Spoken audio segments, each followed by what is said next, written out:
If 1 is good, 2 is better. That is the mindset you should have when starting PixelJunk Shooter 2. This is the first true sequel in the PixelJunk series, with Shooter being the most deserving in the series. It was a very unique, challenging, and creative game that was a highlight of the PSN, and the same can easily be said about the sequel.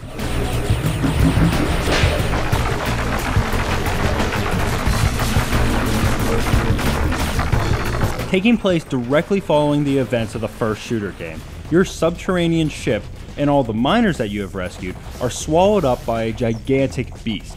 You must now navigate through the monster to try to find an exit. You do this by what you did in the first game, which is a mix of shooting and using your grappling cable.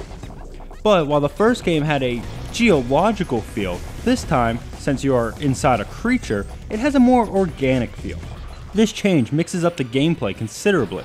The original was all about interacting with 3 different elements. This one mixes in acid and darkness. When you get acid on your suit, you only have a limited amount of time to find water to cool off.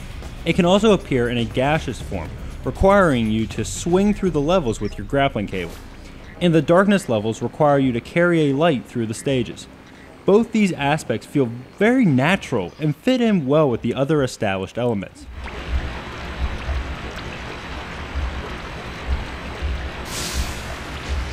And everything about the game is brought to life with the same style and graphics as the first one.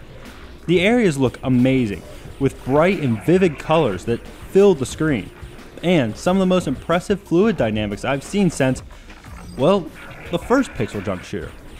The entire campaign can be played with a friend in co-op, either online or local, which makes the game just that much more fun. But there is also an added competitive multiplayer, which is incredibly fun and surprisingly deep. The game does not have the same feel that you expect from a sequel, but it feels more like a continuation. In fact, the first chapter is called Chapter 4, right where the first game left off.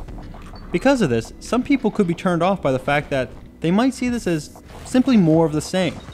But with all the new elements, fitting in perfectly with the comfortable mechanics, it makes for a game that feels fresh while also feeling familiar. There's plenty of enough here to justify the purchase, especially if you are a fan of the original.